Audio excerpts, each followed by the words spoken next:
Comment se vit l'autisme à La Réunion? Géita Waro, présidente donc d'Autisme Bel Avenir, est notre invitée dans Cosement Réunionnais.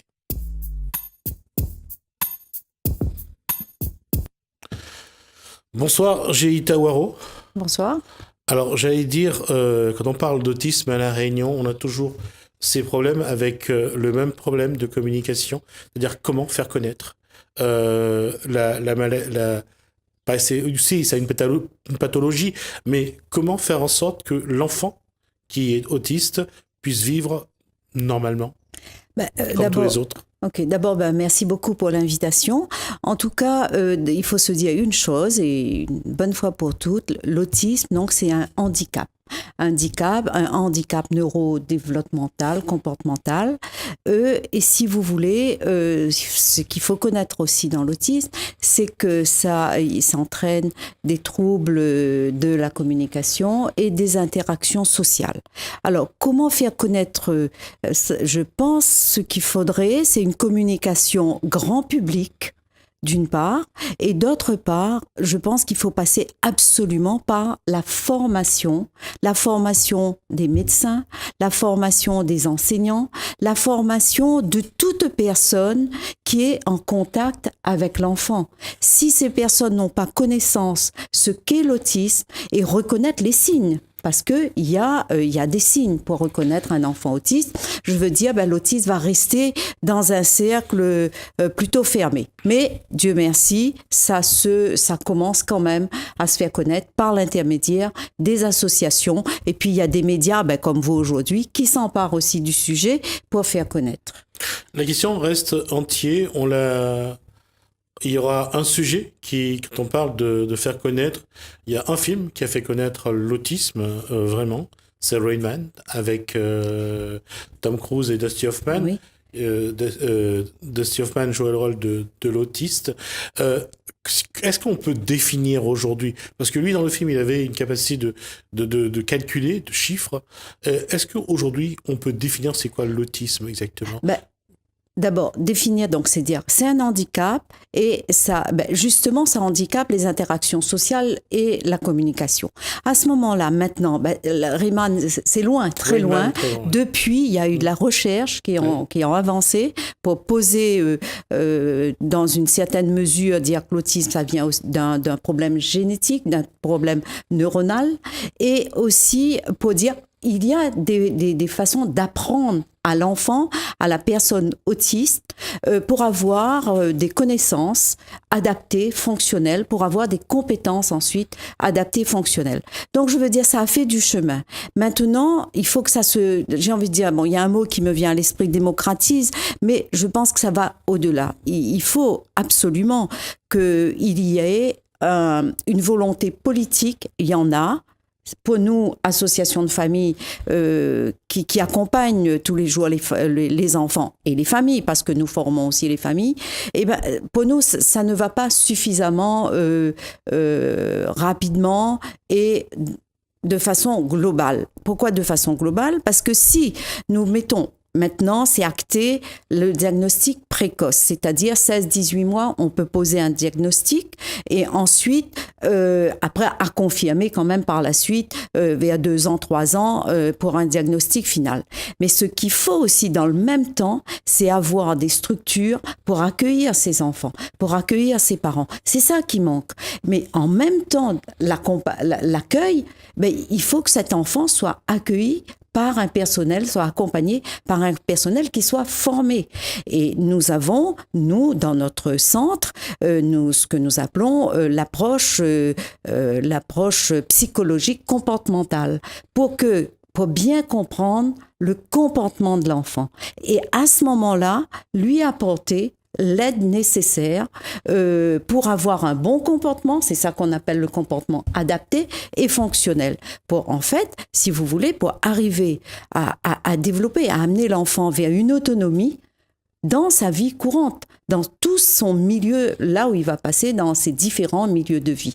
C'est faisable. Et je vais vous dire, il y a les pays, nous sommes malheureusement en France très en retard, parce qu'il y a les pays anglo-saxons depuis 40, 50 ans qui ont développé tout cela, qui accueillent l'enfant dans toute sa différence, qui accueillent l'adulte, la personne avec autisme dans toutes ses différences. Et je pense que c'est ça nous devons regarder. Dire que cette personne est différente de nous, mais c'est un être humain. Alors de quoi il a besoin ? De quoi il a besoin pour évoluer dans notre société ? C'est ça, lui donner les outils. Et je pense que maintenant, même en France, ça se développe sous l'impulsion, beaucoup, j'ai envie de dire, d'associations de parents, mais aussi avec des praticiens, des médecins, des chercheurs. Il y a des chercheurs neurogénéticiens, j'ai envie de nommer le docteur Thomas Bergeron de l'Institut Pasteur et son collègue, le docteur Delorme, qui avance sur la génétique et qui communique. Mais ce n'est pas suffisant, bien évidemment. Alors aujourd'hui, à La Réunion, quels sont les besoins des familles? Parce que ce sont surtout les familles qui ont besoin d'être accompagnées, qui ont besoin de structures pour de temps en temps pouvoir aussi se reposer, parce qu'un enfant handicapé, ça exige beaucoup plus d'engagement, beaucoup plus de temps, beaucoup plus de vigilance, et de temps en temps, c'est vrai que lorsqu'il y a une structure adaptée, professionnelle, spécialisée, ça aide dans l'accompagnement des parents. Tout à fait. Alors, si vous voulez... Si nous prenons le nombre, on nous dit en France naissent tous les ans 8000 enfants, 8000 bébés avec autisme. Bon, si nous prenons aussi d'autres statistiques qui nous disent 1% de la population est touchée par l'autisme. Donc ramener ça à La Réunion, 1%, ça fait dans les 8000. Ouais. Voilà. Et bien si nous prenons...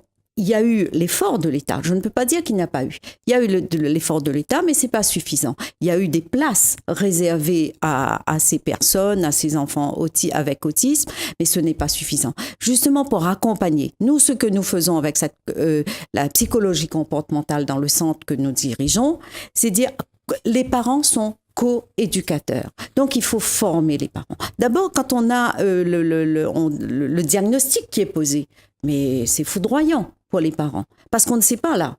L'autisme, ça reste vraiment quelque chose de dramatique. Quand on dit que le parent est foudroyé, je voudrais juste revenir sur un point. C'est vrai que chaque enfant qui naît, les parents ont déjà dans leur tête la façon qui vont éduquer l'enfant. Et cet enfant, généralement, est sans caricaturer et sans caricaturer les mères juives. Mais je veux dire, c'est un chemin royal qu'on trace pour l'enfant, parce que c'est le plus beau, ça sera le plus fort, ça sera le super-héros qu'on attend. Et d'un coup, l'enfant, il est différent. L'enfant ne sera pas... n'est pas, je dirais, n'a pas le profil pour le chemin qui a été programmé, et d'un coup, c'est tout un chamboulement qui se met en place, et le choc est psychologique. Tout à fait. Eh ben, écoutez, d'abord, l'enfant, il naît, on n'a pas vraiment de signes à la naissance même, ça se définit au fur et à mesure. Bon, il y a des enfants, par exemple, commencent à parler, et à un moment, clac, il n'y a plus la parole. Bref, et à ce moment-là, les parents commencent à chercher. C'est un parcours de combattant. Bon, maintenant, on arrive ici à La Réunion, il y a plusieurs centres qui posent le diagnostic. Ce diagnostic posé, c'est très difficile pour les parents, très déstructurant. Mais nous disons, il faut absolument à ce moment-là accompagner l'enfant. L'autisme, oui, c'est un handicap, mais j'ai envie de dire, c'est plus posé comme quelque chose de fatal. Être dans un fatalisme, puisque nous avons maintenant des méthodes pour accompagner ces enfants. Et à ce moment-là, montrer aux parents, cet enfant, il est différent de nous. Mais avant de voir un enfant avec l'autisme, il faut qu'on se dise, c'est un être humain, il est différent de nous. Et s'il n'y a que cette pathologie, moins sévère, pas trop sévère, parce que vous savez, il y a différents profils, différents degrés d'atteinte, à ce moment-là, les parents, s'ils se sentent accompagner, s'ils savent qu'il y a X centres pour inscrire leurs enfants, avoir un bon accompagnement, j'ai envie de dire, ça va dédramatiser pour les parents et ça va leur offrir à dire, ok, il est différent, mais il y a moyen de faire pour l'accompagner, pour l'amener à une certaine autonomie. Et après, j'ai envie de vous dire, ça a été démontré ailleurs que ces enfants, ils ont des compétences. Il ne faut pas seulement regarder, enfin je dis enfants, adultes, tout confondu. Il ne faut pas regarder ces personnes avec ce handicap. Il faut regarder ces personnes avec leurs compétences et dire comment nous pouvons développer ces compétences pour justement arriver à cette autonomie. Et il y a des enfants, par exemple au Pérou, j'ai vu un film magnifique et j'étais avec une doctorante là-dessus, qui montre comment ces jeunes, ils travaillent et c'est eux qui amènent l'argent dans la famille pour faire vivre la famille. Ça veut dire on installe la personne avec autisme dans toute son individualité, dans toute sa personnalité d'autisme et dans toute sa culture, j'ai envie de dire, d'autisme. Parce qu'il y a des autistes qui parlent, et allez, si vous allez sur YouTube, vous allez voir, dans les congrès qu'on y va, on découvre, ils sont heureux entre eux, à discuter, à échanger. Et parfois, même je me pose la question, qui est le handicapé? Qui est handicapé, bien sûr. Est-ce que c'est moi ou l'autre? Tout à fait. Non, la question se pose effectivement, Jay Tawaro, et se pose d'autant plus que c'est notre regard sur la société. Le regard de celui qui est valide en ce sens que son regard, est-ce que pour les parents aujourd'hui qui sont impliqués, qui sont concernés par la maladie, par la pathologie. En fait, quand on dit maladie, c'est une façon d'aborder la chose. Parce que finalement, c'est de savoir comment façonner la société autour de l'enfant. Et parce que jusqu'à maintenant, on a toujours essayé de faire rentrer l'enfant dans le cadre qu'impose la société. Exactement, c'est très bien dit. Ouais. Exactement. Ouais. C'est dire la société, avoir une société inclusive, bienveillante, vis-à-vis de ces personnes, toutes sommes avec leurs différences. Et dire, comment c'est quelqu'un, une personne, c'est un être humain, avec toute sa différence, comment je vais l'inclure dans mon mode de vie, comment je ça. Et je pense c'est changer le regard. Mais changer le regard des autres sur ces personnes, ça sera vraiment avec la communication, avec la formation et j'ai envie de dire après, avec notre cœur bienveillant pour ces personnes. Changer le regard, c'est changer le regard de chacun, c'est-à-dire chacun d'entre nous. Parce que quand on regarde quelqu'un qui est différent, on a tendance à croire qu'il a un handicap qui est totalement incapable de faire quoi que ce soit. Et il y a deux choses. Il y a Brigitte Waro, qui est donc conseillère municipale à la mairie de Saint-Denis, qui a trouvé un mot. Ce sont des gens autrement capables. Et il y a une session, aujourd'hui, je recevrai cette semaine Christophe Robert, qui va me parler des handicapables. La session handicapable. Ça veut dire que aujourd'hui, c'est bien notre regard sur une population avec ces différences pas parce qu'il y a une différence qu'elle ne sait rien faire, cette population. Elle sait faire aussi bien, même mieux, mais il faut adapter la société à leur façon de faire. Et ça, comment vous avez travaillé justement pour ramener à la société à se mettre, bien sûr, au service de ceux qui en ont besoin, justement? Écoutez, c'est un vaste chantier. Je pense que seul, on ne peut pas avancer. C'est vraiment faire avec les autres associations, mais pas seulement les associations, qui s'occupent des personnes avec autisme, pas du tout, mais vraiment l'ensemble. Travailler dans le milieu médico-social, comment faire sortir, faire des sorties extramuros pour ça. Et je reviens à la communication, ça sera dans les médias. Mais j'ai envie de dire aussi, moi, je pense que ça passe vraiment par la formation. Et justement, formation des personnels, formation du public même. Et des parents d'abord, parce que le premier public concerné, c'est les parents. Ce sont les parents. Leur apprendre à changer de schéma de comportement et de regarder leur enfant, non pas avec son handicap, mais avec tout ce qu'il peut faire à côté. Et c'est ça, on regarde toujours le verre à moitié vide. Et là, il faut le regarder à moitié plein, de se dire que mon enfant est capable, à moi, de trouver la façon de lui permettre de développer son potentiel. Exact. Les parents vont arriver à ce stade que s'ils sont accompagnés. Je pense. D'accord. Voilà, les parents, ils vont arriver ça parce qu'il ne faut pas oublier le parent, comme vous avez bien dit tout à l'heure, quand il attend, la maman, le papa, ils attendent un bébé, tout est royal, évidemment. On bâtit un avenir extraordinaire pour cet enfant, un parcours sans embûches, bien évidemment. Mais quand l'enfant arrive et puis à un moment donné, on vous dit que votre enfant est autiste et puis les parents voient aussi, le développement de l'enfant ne se fait pas comme soit ils ont déjà une fratrie comme les autres enfants ou bien ils connaissent un peu le développement de l'enfant, d'un bébé. Là, ils commencent à se poser la question et arrive le diagnostic. Mais si le parent n'est pas aidé, si le parent n'est pas accompagné, et ensuite, j'ai envie de dire, ceux qui posent le diagnostic, il faut aussi que ces personnes-là soient bienveillantes. Les mots à employer, le comportement à avoir avec les parents, le ton, la tonalité, tout compte à ce moment-là. Mais je veux dire, et après aussi. Mais si, tout de suite, poser le diagnostic, on oriente l'enfant vers un centre adapté, avec l'accompagnement qui se doit pour cet enfant, je veux dire, là, ça va aider les parents. Là, les parents vont faire aussi, mon Dieu, on ne fait pas, à mon avis, toujours le deuil, le deuil complet de cet enfant tant attendu, on va dire normal, entre guillemets quand même, je mettrais. Toujours voilà, guillemets, déjà, vous voyez, à ce moment-là, s'il n'y a pas tout ça, parce que je dis c'est bien beau poser un diagnostic précoce, mais après le diagnostic, est-ce qu'on va inscrire cet enfant dans un centre et puis le mettre en liste d'attente pour attendre 3 ans, 4 ans?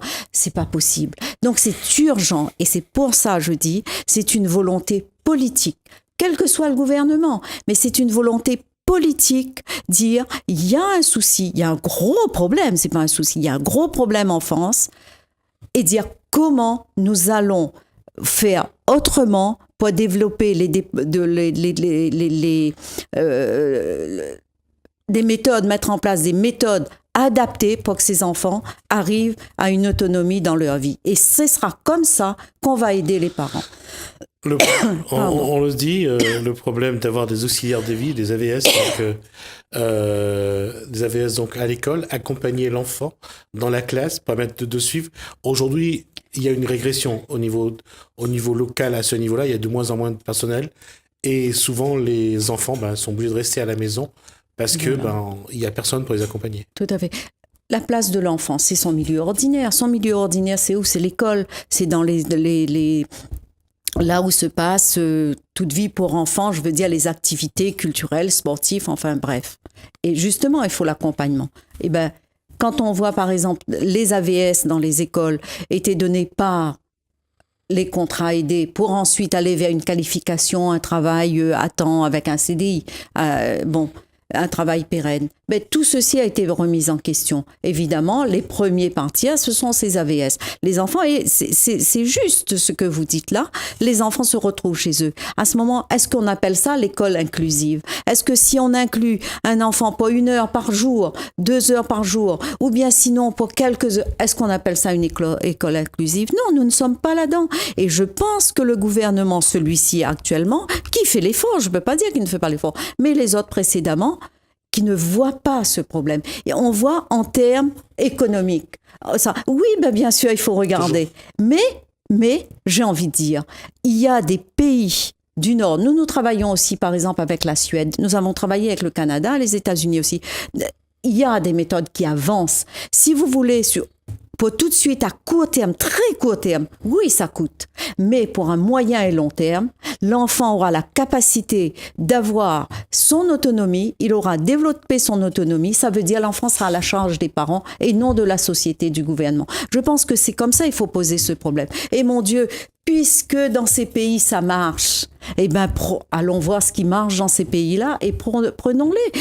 Enfin, je veux dire, on n'est pas, on n'a pas tout ce qu'il faut sur le sol français, mais et savoir accepter. Exactement. On a besoin des autres. On a besoin des autres. Exactement ça. Et après, je reviens pour dire, oui, ils ont toutes leurs différences. mon Dieu, mais ils sont extraordinaires quand on arrive à développer leurs compétences. Ils sont travailleurs, ils sont extraordinaires, ces enfants, et ils vous apportent de la joie aussi. Ils nous apportent de la joie et surtout, ils nous montrent, ils nous apprennent aussi à nous redécouvrir parce que parfois, ces enfants nous montrent, sont des miroirs dans lesquels on se regarde. Exactement. Et parfois, il faut vraiment qu'on fasse des efforts pour ne pas fermer les yeux parce que on est toujours habitué à nos petits comportements, à rester là, tandis que là, ils élèvent notre esprit, notre cœur. Exactement, ils nous interrogent sur nous-mêmes. On arrive à la fin de l'échange, Geita Ouaro. Juste une question, si on doit vous joindre, vous et votre association, fait comment? Alors, c'est Autisme Bel Avenir au 02 62 79 99 99 et nous sommes basés à Saint-Louis, au 5A rue Victor Hugo à Saint-Louis. Merci Geita Ouaro. On aura l'occasion de vous revoir. On espère qu'on aura l'occasion de, par exemple, le témoignage des parents pour voir un petit peu et voir comment aussi, nous, à travers les médias, on peut vous accompagner et vous donner la parole. Merci Geita Ouaro. Merci à vous. On va faire une transition avec Kosaidi dans notre commune.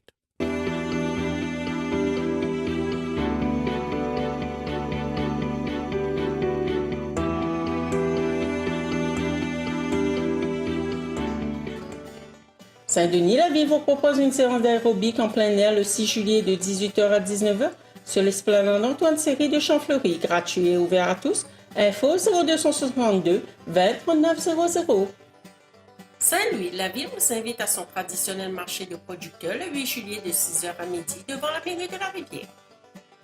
Saint-Denis, vous êtes invité au marché pays le 14 juillet de 6h30 à 12h30 à l'espace Ré de l'EPA de la Rivière. Venez nombreux découvrir les produits locaux du producteur au consommateur. Étant salé, Indira Concept organise la fête des enfants le 14 juillet de 7h à 19h à Croc Park. Info 0692 14 37 29.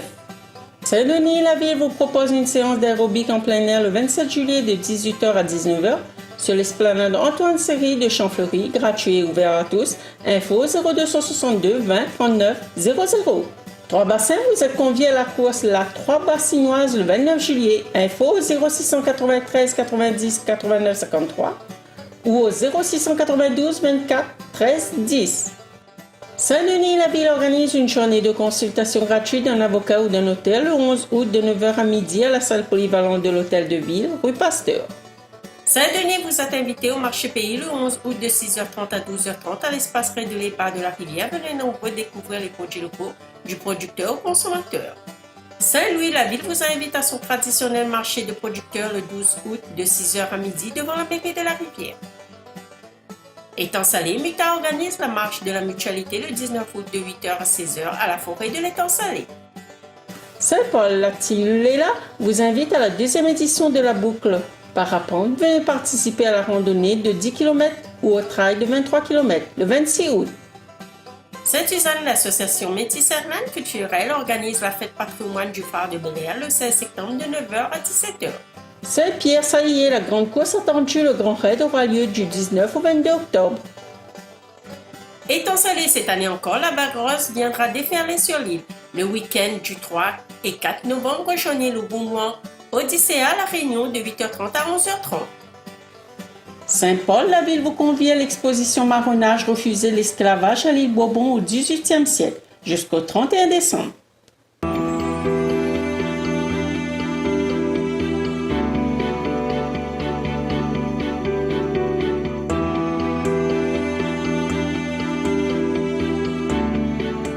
C'est bientôt le début des vacances.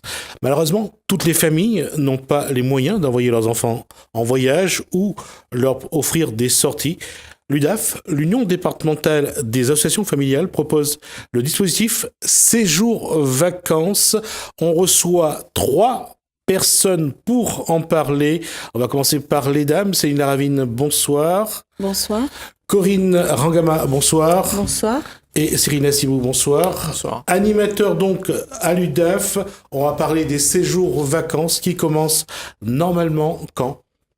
Le 7 juillet. Du 7 au 26 juillet pour le premier séjour.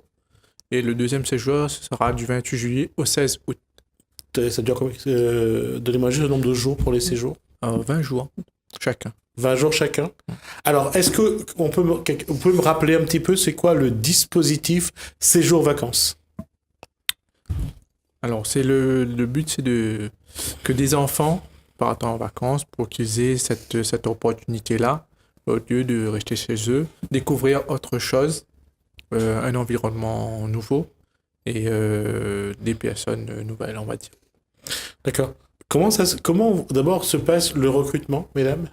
Alors, les séjours vacances sont ouverts à toutes les personnes dont le quotient familial ne dépasse pas 650 euros. Donc, On va quand même préciser. Le quotient familial. alors, en fait, c'est un montant qui a été fixé par D'accord. la CAF. Voilà, on travaille en partenariat. On parle des allocations familiales. Pas des allocations, parle c'est de un quoi? montant que Global. que la D'accord, CAF a mis en place. En fait, c'est un portefeuille à la hauteur de 650 euros que la CAF a mis en place pour les vacances des enfants, D'accord. une fois dans l'année. Donc, les enfants ont droit qu'à un seul séjour dans l'année. Et l'UDAF organise 4 séjours, janvier, juillet, août et octobre. En fonction du calendrier scolaire, on n'ira pas au-delà de 20 jours, 3 semaines de vacances, Pour chaque enfant. pour chaque enfant, et une fois dans l'année. D'accord. Les inscriptions ont commencé, Corinne Rangama? Les inscriptions pour juillet et juillet-août ont commencé depuis janvier 2018. Et pour ceux qui veulent s'inscrire pour ces vacances-là, comment ils doivent procéder? En fait, ils nous appellent. On fait aussi du bouche à oreille aussi. On a aussi des flyers et on met en place aussi sur Facebook. Donc, nous avons une fiche d'inscription, des affiches aussi qui apparaissent sur notre site. Et les personnes peuvent télécharger donc ces fiches d'inscription et s'inscrire dans les 3 sites que nous avons. Donc, dans le sud avec M. Nassibou, dans le nord avec Mme Laravine et dans l'est avec moi-même. D'accord. Comment généralement ça se passe? Les parents vous appellent? C'est les parents qui viennent vers vous? Ou c'est vous qui allez les chercher? Alors, il est vrai que 3 mois avant le début des vacances, nous faisons une campagne d'information auprès du public, auprès de nos partenaires, auprès des mairies, des CCAS, etc., auprès des associations également de quartier, ce qui fait que 3 mois avant le début des vacances, nous menons notre petite campagne d'information. Et là, nous laissons nos coordonnées, les parents et les travailleurs sociaux se mettent en relation avec les animateurs de chaque secteur. D'accord. Et après, quelle est la suite de la procédure à partir du moment où vous avez les personnes au bout du fil?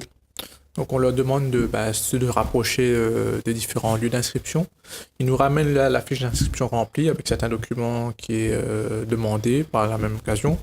Et par la suite, on informatise la demande et on leur envoie un courrier dans une semaine avant pour leur informer de la famille choisie et du secteur. D'accord. La question, je pense, et je vous le pose à tous les 3, la question que doivent vous poser les parents, c'est est-ce que les familles d'accueil qui vont recevoir leurs enfants sont... Je pense qu'il y a une petite appréhension quand même de la part des parents d'envoyer leur enfant chez des inconnus quelque part. Oui, comme tout parent. De toute façon, il faut se poser la bonne question. C'est-à-dire que est-ce que moi-même, je mettrai mes enfants dans cette famille vacances-là? Tout en sachant que ce n'est pas une famille d'accueil, mais une famille vacances. Alors, j'ai dit d'accueil parce que c'était plus pour... sur le mot. Pardon. Ouais, allez-y. Là où il faut aussi rassurer les parents, c'est que ces familles ne sont pas mis... on ne met pas les enfants chez n'importe qui. Il y a quand même une enquête qui a été menée en amont. Voilà. J'allais dire quels sont les critères que vous avez pour choisir les familles qui vont accueillir les enfants, pour changer les familles d'accueil. Alors déjà, la motivation de la famille. Donc, si la personne elle est motivée pour accueillir des enfants à son domicile, offrir de l'amour et de l'affection à des enfants, donc déjà sur lettre de motivation, suite à cette lettre, on est amené à visiter la maison de cette future famille. Donc là, on visite pour voir la sécurité, si elle a suffisamment de place pour accueillir les gamins et quel est son moyen de locomotion également. Donc, il y a toute une enquête en amont qui est menée. Et quand on valide le dossier de cette famille, on peut dire qu'à la prochaine réunion, elle est convoquée à une réunion justement d'information où il y a la fameuse signature du contrat qui les engage avec l'UDAF pour accueillir des enfants mineurs à leur domicile. À ce jour, combien de familles, familles qui sont prêtes à accueillir les enfants vous avez à votre actif? Alors, à l'heure actuelle, on a à peu près 250 à 300 familles réparties dans les 4 coins de l'île. Qui accueille combien d'enfants par an? Alors, entre 1300 et 1400, mais en fonction de leur capacité d'accueil, on n'ira pas au-delà de 4 gamins dans une famille. Après, on a 2 cas de figure. Soit ce sont des familles qui ont des enfants, ou alors des familles dont les enfants ont grandi, ont quitté le domicile et qui se retrouvent avec une maison vide. Et donc, voilà, ils offrent des vacances aussi à des enfants. D'accord. Généralement, c'est des couples, c'est un couple monoparental ou c'est des couples... Ils peuvent être monoparental ou un couple, tout en sachant que le plus important, c'est qu'ils aient du temps à donner à ces enfants, puisqu'il faudra s'en occuper, faire des activités et puis pallier aussi aux besoins fondamentaux de ces enfants-là, c'est-à-dire les nourrir, les blanchir et les loger. Et donc être présent pendant le séjour, pendant s'occuper. Ne pas travailler. Parce que voilà, c'est ça que j'allais dire, c'est vraiment être disponible pour s'occuper des enfants. Oui. Comment, justement, quelles sont les exigences quand on parle de foyer, puisque vous allez voir, inspecter leur foyer, voir leur environnement, quels sont les critères à ce niveau-là que vous ne pouvez pas contourner? Déjà, la propreté. Et il faudrait aussi qu'ils aient de la place pour pouvoir loger ses enfants. Donc nous, on part sur le principe aussi que chaque enfant a son propre lit et que les filles et les garçons sont séparés au niveau de la chambrée. Mais après, c'est en fonction de sa capacité d'accueil. Ça peut aller entre 1 à 3 gamins, voire 4. On est à La Réunion, il y a aussi l'alimentation qui change en fonction des communautés. Ça aussi, c'est un critère sur lequel vous... C'est important puisque nous respectons toutes les confessions religieuses. Nous respectons aussi le fait que certains enfants ne mangent pas certaines choses. Donc, nous demandons donc un certificat médical dans ce sens. Et voilà, tout simplement. Et puis vous savez, les enfants restent des enfants. Donc, nous avons quand même des documents officiels pour... pallier au un petit peu plus de précision. Les familles vacances sont informées justement des allergies et des convictions des enfants. D'accord. Ouais. Pour qu'il n'y ait pas de soucis. D'accord. Et vous, en tant qu'animateur, quel est votre rôle pendant que les enfants sont dans les familles, dans ces familles qui reçoivent donc ces enfants? Quel va être votre rôle? Comment allez-vous les accompagner? En gardant contact déjà avec les familles. Puis éventuellement, pallier au manque si par exemple un enfant tombe, nous avons tous les documents médicaux avec nous pour pouvoir, si un enfant est tombé, donner un certificat de CMU ou l'attestation comme quoi l'enfant est allergique à telle ou telle chose. Donc nous avons toute la partie administrative, mais en même temps nous accompagnons nos familles en restant tout le temps en contact pendant tout le séjour. Et en faisant des visites. Et est-ce qu'il arrive qu'un enfant ait un comportement qui exige de vous une intervention plus... Ça peut arriver, mais tout en sachant que, vous savez, comme à La Réunion, on dit très bien, quand le sang y accorde pas, il accorde pas. Tout en sachant que c'est pas ni la faute de l'enfant, ni la faute de la famille vacances. C'est que le courant ne passe pas. Donc, on pallie au manque en faisant en sorte que la famille vacances soit bien et l'enfant aussi soit bien.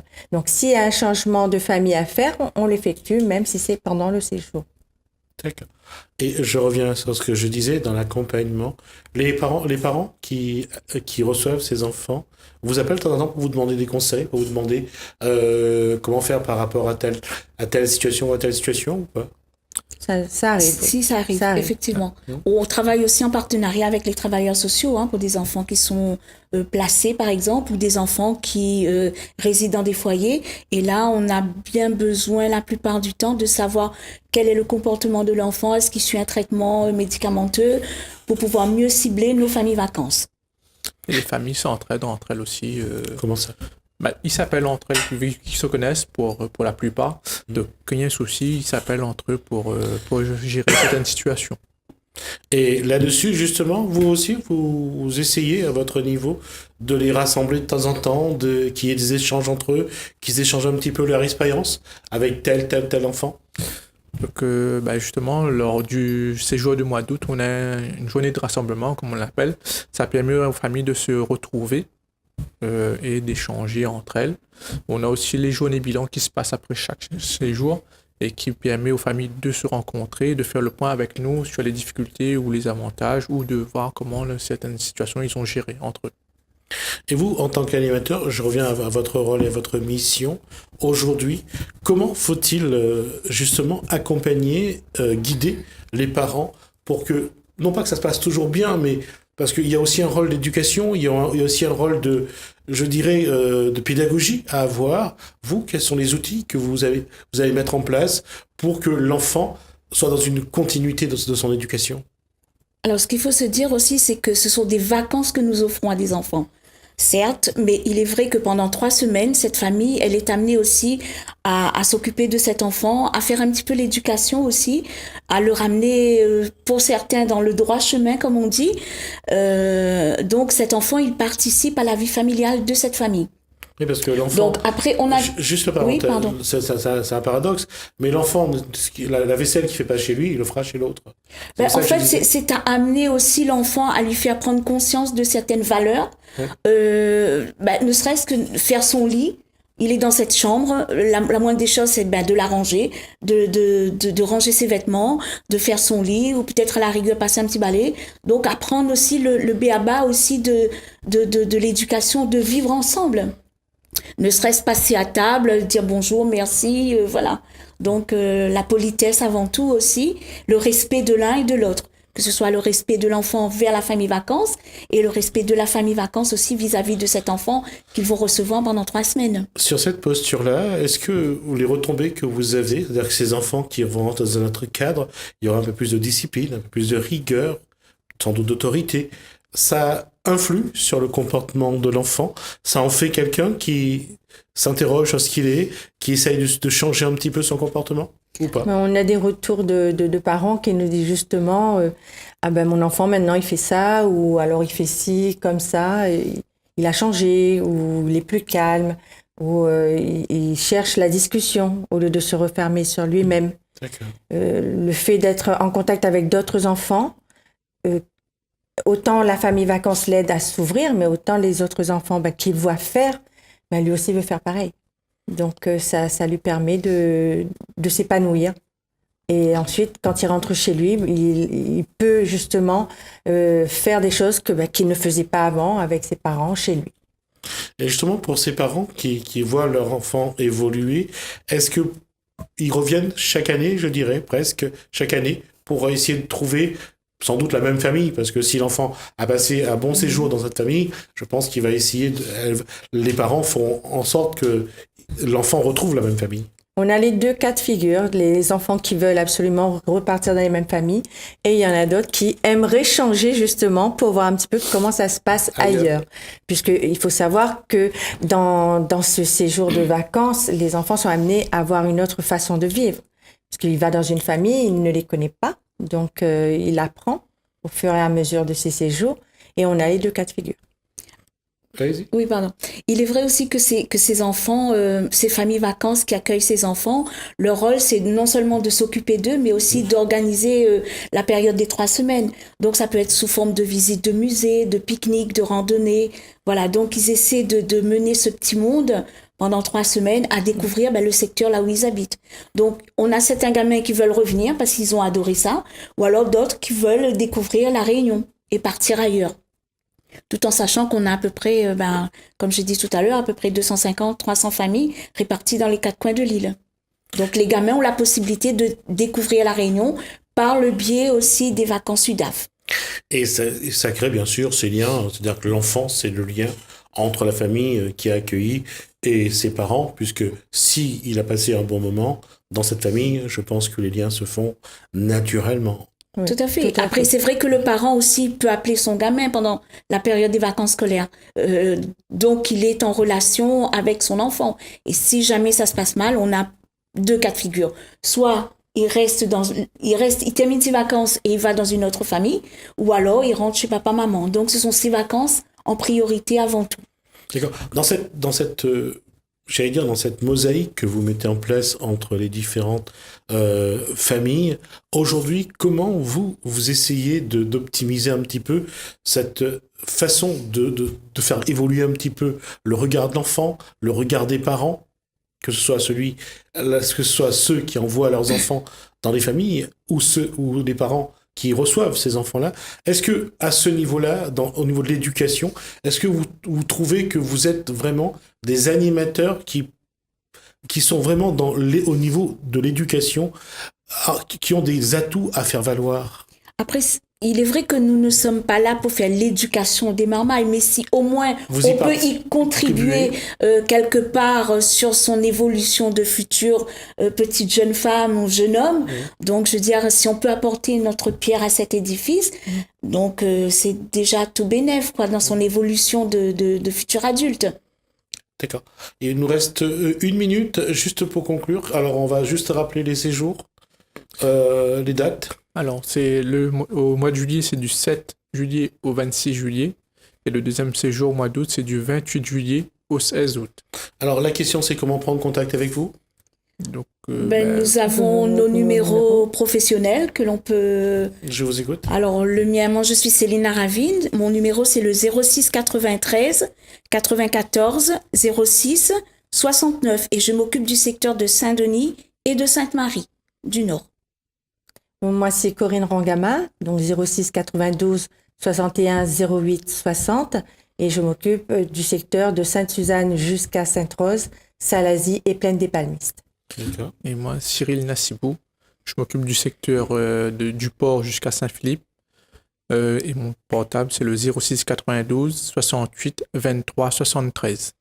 D'accord. On aura l'occasion de revenir là-dessus. J'espère l'occasion de vous revoir sur le plateau pour faire un petit peu le bilan, voir un peu comment ça s'est passé. Et j'espère être aussi présent pour voir un petit peu les parents, parce que j'aimerais voir un petit peu avec les parents et les enfants comment ça s'est passé. En tout cas, malgré tout, je vous souhaite de bonnes vacances. Même si Merci. Les enfants seront en vacances, mais nous ne serons pas en vacances. On sera sur le terrain. C'est pour ça que je te dis, je vous souhaite quand même de bonnes vacances. J'espère que ça va bien se passer. En tout cas, merci à vous d'avoir été nos invités. Donc, je rappelle Céline Laravine, merci. Corinne Rangama, merci également. Merci Céline à Nassibou, vous aussi. merci. Mais bon, lui, il connaît déjà un petit peu la maison puisqu'il est déjà venu. Merci à vous. Donc, je rappelle donc les séjours, des séjours vacances pour les enfants à l'UDAFM.